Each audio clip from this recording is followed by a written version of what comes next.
Was that a lawful request? Yes. What law am I breaking by being here? You're filming car parks in cars in this car park. And what law is that? What law is that breaking? Trespassing. You need to leave. And what is trespass a criminal matter? Is it? Is that a criminal offence? So here's what it really comes down to: exactly what law is being broken here in the UK. Officers can't just walk up, demand your details, or order you to move along simply because they feel uneasy. The law doesn't operate on feelings or hunches, it operates on legal authority. Civil trespass isn't a crime, it's a civil matter, not an automatic ticket to handcuffs. It only falls under police powers if it escalates into something like aggravated trespass, and this situation doesn't come close. Here, the officer can't even name a lawful power to justify her stance, yet she keeps pushing. This is how people get rattled, not by the law itself, but by misplaced confidence. Remember, it's confidence, not correctness, that trips most people up. Know your rights, hold your ground, and don't let pressure or confusion twist the law in real time. My UK Rights Guide cuts through the jargon so anyone can handle encounters like this calmly and confidently. See, it's funny because when you think I'm doing something illegal, you come and accost me, but you were too busy to deal with these sorts of things 2 minutes ago when I reported an officer committing offences. I can't deal. If an officer has committed an offence, I can't deal with that. It's not on my level. It needs to go to a sergeant or higher up, or our PSD. Well, so why don't you take the details, report it to a sergeant, but you're quite happy to come and accost me, but you can't deal with matters? In the reception. I don't want to go into the reception. I'm quite happy here. If you want to discuss it, if you want someone to listen. I don't want to discuss it. I've discussed it. I walked away after they left. Walked away. We've left it. That's it. She's followed me and accosted me after we've had that discussion in a public area. This is a private car park. Right. Yeah, for vehicles. I walked through a footpath that had no signage, nothing, saying no public access. It says no public right-of-way on the road sign for vehicles. A right-of-way applies to roads, not to pedestrian footpaths. There is a pedestrian footpath, no obstructions, no signage. This is a public area, whether it's private or public property, it's a public. The auditor's assessment here is absolutely spot on. There were no warning signs, no staff-only markers, no restricted area notices, not even a painted boundary line. Under UK law, that setup gives the public an implied right of access, meaning people can reasonably assume they're allowed to walk through. At worst, this would be civil trespass, a private matter between the property owner and the individual, not a criminal issue. That's something for solicitors, not the police. And this distinction is crucial, because police involvement often makes bystanders think a crime has been committed, when legally, nothing of the sort has happened. Different. What do you want to do? What do you want to gain? Be left alone. Okay. Who are you two? Sorry, you've come in and joined the conversation. Sorry. No problem. Police officers. And what's your name and badge number? 89. 89. Yep. DC, PC, DS. 89. PC 89. And yourself? I'm DC 424. DC 424. And you're both based here? Yeah. But we're just saying, if you want, we can go over there, but we're just saying this is private property. This is a police car park. Okay. It's private property. So if you want to come back over there, by all means, we can Okay. go and try and sort out whatever your complaint is, but it's having it in our private property. Okay. We're not going to have that. So if you want to come over to the foyer, no problems at all. We can go and have a chat over there. But the foyer is private property as well. Yeah, but you can gain access. I can gain access to this. We've just been through that. We've just been through this. There's nothing for pedestrians. Why not? Because it's a secure, and it could be, you could pose a security. Well, it's not secure, is it? If I've just managed to walk in here, it's not secure, is it? All right. You say secure, but it's not. What's your purpose for being on this car park? Because our concern is I'm making a video. It's a security breach that we're concerned about. So we're happy to talk to you, but while you're here, we've got concerns about security breach. This is where the logic starts to fall apart. The claim that the auditor poses a security risk doesn't hold up, because security under the law isn't based on gut feelings, it's based on clear, verifiable facts. If the site were truly sensitive, there would be visible safeguards, locked gates, fencing, barriers, or key card access. Instead, it's an open pathway where anyone can walk in unchallenged. That's not a threat created by the public, it's a failure in site security planning. The duty to secure restricted areas lies with those managing the property, not with civilians who legally enter an open space. This is where the logic starts to fall apart. The claim that the auditor poses a security risk doesn't hold up, because security under the law isn't based on gut feelings, it's based on clear, verifiable facts. If the site were truly sensitive, there would be visible safeguards, locked gates, fencing, barriers, or key card access. Instead, it's an open pathway where anyone can walk in unchallenged. That's not a threat created by the public, it's a failure in site security planning. The duty to secure restricted areas lies with those managing the property, not with civilians who legally enter an open space. Do you have a warrant card or an ID card or something? You've given a call number. I've told you my colour. Thank you. Yeah. But your plane's closed, so I just want to see your warrant card as well. So I'm willing to listen to you. We're both willing to listen to you and hear what you have to say. But No, because you're just going to fob me off with the same stuff that the two PCs have. Private car I don't know anything about what's going on. Okay, so I'll give you a quick synopsis. Over here, please, because we're not. If a police, so you're a DC, so you're a ranking officer. No, we're all the same rank. You just said DC. Yeah. we're all the It's same. all That's constable. detective constable. Yeah. Is that not a higher rank than a police No, it's constable? Is it not? Okay, it's just a different area. In that case, then I don't want to talk. Then don't worry. I'll talk to a sergeant if you get me a sergeant. We've got a sign to say it's gated for a reason. Okay. So you see the no entry signs and that one. Like I said, private property, no public right of way. As we discussed, what right of way is not public access. A right of way is relevant to roads. That's what a right of way is. A public right of way is a public road that people can access with a vehicle. As you can tell, I'm not in a vehicle. I'm not in a vehicle. If it's secure, right? So as you can see there. I'm not going through it all with you. Well- 'Cause you're going to try and do the whole. Oh, I know this legislation. I know that. I'm not really that fussed. I've just asked you to leave politely. And I've declined. Yeah. I just don't really see the point in you being here. Like I don't know. I don't see the point in you being here either. But there we go. Right, this is my job. It's my job. I'm at work. My working place. Yeah, it's my place. This is my place of work right now as well. Oh, is it? Yeah. Hello, sir. Thank you. See, sensible. The most sensible person so far. Are you a sergeant? Yeah, I am. For my Thank you. Finally. Right. Okay. Well, we'll move away from the PCs because. Are we already standing over there so the cars can move around? Oh well, the cars can move around. I mean, where's the car going to move? Here. It's fine. We've got plenty of room. Just asking if we stand We've got over plenty of room. I just want to move away from the PCs, to be honest. I want to talk to you. I don't want to talk to them. So if you can come with me and if you want to talk to me away from the others, that's fine. What I'm saying, sir, is there's operational police vehicles just moving here. That's fine. I'm quite conscious of the road. I've managed this to have a conversation with you, but can we just do it there? I've managed this many years. I'll tell you what, after we finish talking, you want to stand back here for a second, can we just talk over there? I'll tell you what. I'm not trying to be difficult. We can talk on the path here. My name's Pete, what's your name? Pete. Yes. And your collar number, Pete? My name's DS1446, Pete McGill. DS 1446. Yes. This is where the logic starts to fall apart. The claim that the auditor poses a security risk doesn't hold up, because security under the law isn't based on gut feelings, it's based on clear, verifiable facts. If the site were truly sensitive, there would be visible safeguards, locked gates, fencing, barriers, or key card access. Instead, it's an open pathway where anyone can walk in unchallenged. That's not a threat created by the public, it's a failure in site security planning. The duty to secure restricted areas lies with those managing the property, not with civilians who legally enter an open space. Enter Detective Sergeant Pete McGill, and the tone changes instantly. This is what measured policing looks like. McGill listens carefully, considers the facts, and acknowledges the unclear signage. He clearly explains where civil matters stop and criminal authority begins. The contrast is striking: respectful tone, precise language, and a calm presence that diffuses tension on the spot. This isn't about giving up authority, it's about using it with judgment. McGill understands that unnecessary escalation often creates more problems than it solves, a level of professionalism that rebuilds public trust in just one conversation. Literally arrived and witnessed a police constable. Yes. Straight away. First thing, as soon as I get here, parked on the roundabout. Right. On the double yellows. Yeah. Engine on, idling, on his mobile phone. Right. So I go and approach. Yeah. He winds his window. So I ask him quite bluntly. I say, "Afternoon. Is there a reason you parked on double yellows with your engine on your mobile phone?" Yeah.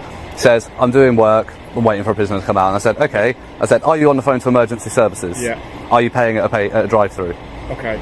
No, Well, just rolls his window up. Right, okay, so you're saying you've seen an officer there, they've been sat there, Yep. idling it, right? Yeah, so idling's an offence, Yeah. idling your vehicle. Being on your phone with the engine on, unless you're on the phone to 999, Yeah. or paying at a drive-through, those are the exceptions to the new legislation. Yeah. Both offences. This is where the logic starts to fall apart. The claim that the auditor poses a security risk doesn't hold up, because security under the law isn't based on gut feelings, it's based on clear, verifiable facts.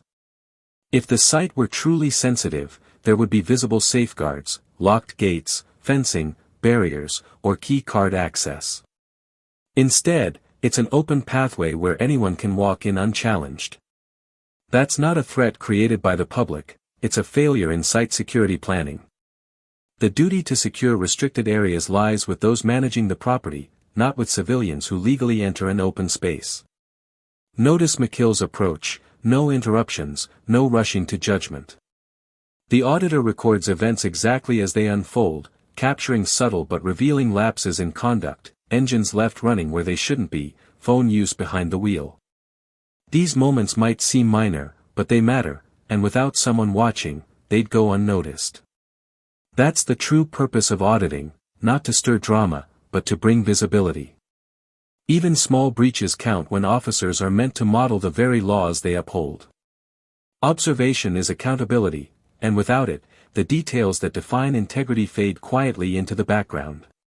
Did you introduce yourself? I didn't know, and I'm not, no. What name would you like me to refer to you as? You don't have to give me a name at all, but... You can call me Sir, or Power. You can call me Power. Yeah. Power? Yeah. Let's go with Power, yeah. I'll go with Sir, because Power just isn't... I didn't think you'd like it, that's why I said it, that's why I gave it as an option, I didn't think you would. Mr. Power, does that sound right to you? Mr. Power, that'd Go be with Mr. Power. No, my ego's not that big, don't worry. Well, you've got yourself Power, you can have a little one. Right, okay. Basically, mate, you are absolutely entitled to film any vehicles you want around here, Yep. not a problem. You have, if officers want to speak to officers, that's not an issue. Yep. The other thing I'd say is this area Yep. of the car is a private car park. It is, work. yep. So if you wanted to literally step on that pavement there and film my officers, film the cars, Yeah. there's not an issue Okay. whatsoever. So, completely yeah, that's fine, I appreciate respect that, your I right to do appreciate not a that. problem. So, the discussion I was trying to have with them, or Yes. trying to tell them, right? So they're saying it's secure, it's restricted, you got the gates and all that. I said, and that sign up there says private property, no public right of way. A right of way is a public road, Yes. right? It's not a public pavement. A right of way is a. This is a private. Yes, okay, premises. but I'm getting to that bit. Okay, bear with me. So yes, it's private, but in a private premises, you can Yep. still have a public area. A public area does not define whether it's public property This or isn't not. a public area. Okay, so. But you're as wanting to check. no. So as I've walked up towards the reception area, and then I've literally walked through here. Yeah. No signage for pedestrians saying private property, no public access. You know what? That would be the Completely key. agree with you. Yeah. All right. So yes, it is private property. Until I was asked to leave, Yeah. it's publicly accessible. It's still public area. It's still a public area. It's still publicly accessible. The only thing is, you have the right to repeal that implied right of access. Yes. And you know what? Don't disagree with anything you've just said there, Mr. Yeah. Power. Not a problem. There I we go. agree the signage should be better here. Yeah. But equally, you're here to do an audit. I'm guessing that's your role. Well done. To do that, yes. It's not my first time on the road. This is where the logic starts to fall apart. The claim that the auditor poses a security risk doesn't hold up, because security under the law isn't based on gut feelings, it's based on clear, verifiable facts. If the site were truly sensitive, there would be visible safeguards, locked gates, fencing, barriers, or key card access. Instead, it's an open pathway where anyone can walk in unchallenged. That's not a threat created by the public, it's a failure in site security planning. The duty to secure restricted areas lies with those managing the property, not with civilians who legally enter an open space. McKill doesn't posture or argue. He acknowledges that the signage could be improved and recognizes the auditor's presence as entirely legitimate. The way he handles the situation, listening first, assessing calmly, and responding without ego, shows the kind of discretion that prevents tension from boiling over. It's quiet professionalism, but it carries real weight. One respectful exchange like this can undo hours of damage caused by earlier missteps. If more officers followed McKill's example, public trust in policing would rise dramatically. Know what you can and can't do. Yep. I've got an absolute issue. Anything you've described so far, Yep. I don't have a problem with. In terms of the officer, and if you've had an issue, if you filmed something, if you do want to make a complaint about that. I don't want to go through online. I was told a sergeant could deal with it. I've got his collar number, I've got his name. I want to report that to you now. If you want to take down his details, and you can deal with it. Right, we can have a chat about whatever's happened there. But in terms of, you've raised a few things, haven't you? So right now, that implied consent of a sign is removed. So are we okay just standing over here now that that's been removed so we can talk? No, I'm still going to stay here. Okay, but I'm trying to be courteous to you. I know, and I appreciate that, and that's why I'm not being as belligerent with you. But I am going to stand firm on where I stand, on where I am standing, literally. But I don't understand why, if we've just covered that it's private premises and that implied right has been removed. Yeah. Because I agree, it isn't enough signage. So can you help me understand that rationale? Because at the end of the day, they were. Not a gentleman, I've not met him yet, but the ladies were so belligerent about it, and the fact that I absolutely couldn't be here and absolutely was doing something wrong, especially the blonde officer. So I tried to raise the incident with the guy parked in his marked vehicle and doing all of that. Tried to raise it with her, was not interested, not her business, because she's a response officer. But then as soon as I come on here, she's got time to deal with that, but she can't deal with that. So you see what I mean? That seems like favourability towards another police officer, the thick blue wall as we call it, standing behind the thin blue line, and not holding up her. No, I'm not saying you are, but she's not holding up her oath. Neither was the other gentleman I spoke to. But she's got plenty of time to come and deal with this, apparently, but she doesn't have time to deal with that. What I can say is, if anyone has in any way talked to you and you felt it wasn't being courteous, I can only apologise for that, because ideally we don't want to have that kind of discourse.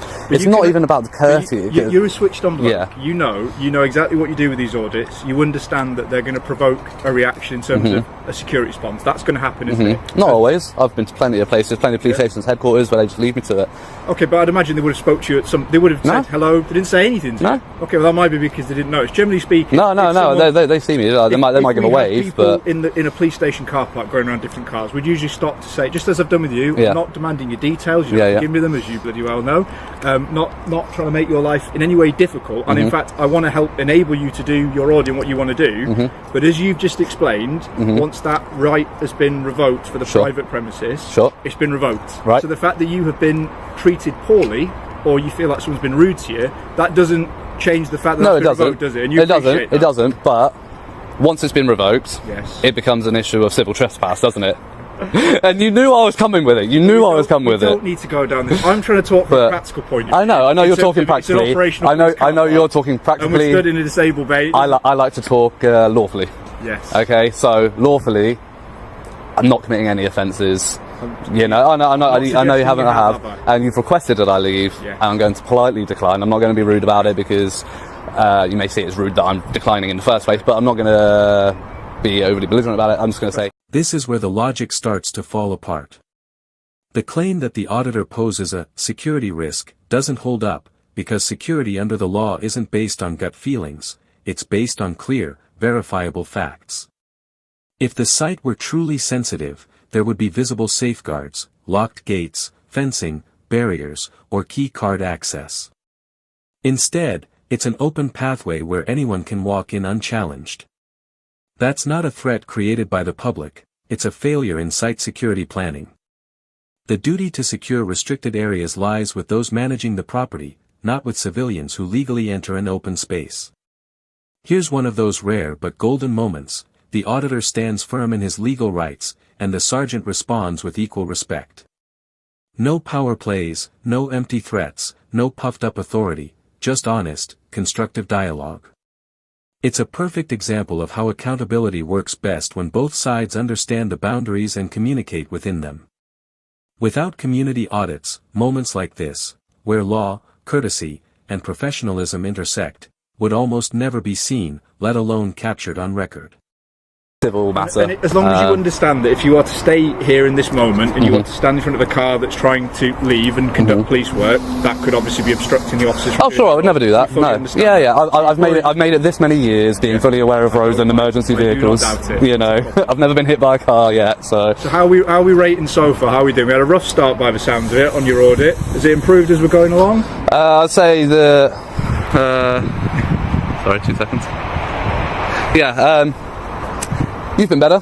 Yeah, I must admit. Yeah, so well, it's a learning experience for me. We don't have this every day. No, it's good to see a sergeant leading by example. Yeah. Hopefully, the PCs and DCs do pick up on your example. I know you want a bit of reaction. No, I'm not giving a reaction. I'm genuinely stating that I really hope that they pick up on how you've led by example here, and they take some lessons on how you've dealt with this and how you've been so professional, calm about it. You're going to make me blush. You can compliment me like this. No, because you have, and you asked my name, but you didn't push it, so that's fine. But other than that, that's just for politeness. I'm not demanding details. No, exactly. How would you like me to refer to you? Yeah, and that's absolutely fine. This is where the logic starts to fall apart. The claim that the auditor poses a security risk doesn't hold up, because security under the law isn't based on gut feelings, it's based on clear, verifiable facts. If the site were truly sensitive, there would be visible safeguards, locked gates, fencing, barriers, or key card access. Instead, it's an open pathway where anyone can walk in unchallenged. That's not a threat created by the public, it's a failure in site security planning. The duty to secure restricted areas lies with those managing the property, not with civilians who legally enter an open space. What today proved is simple but crucial: calm, composed policing makes a real difference. It also showed why audits shouldn't be dismissed as nuisances, but valued as safeguards that protect both the public and the police. Small oversights, a missing sign, a lapse in attention, can spiral if no one's paying attention. My Know Your Rights guide isn't just for auditors, and it's not just for confrontations. It's for anyone who values clarity over confusion and facts over assumptions. Knowledge and respect aren't opposites, they work hand in hand. Stay informed, apply it wisely, and you'll handle any encounter with confidence.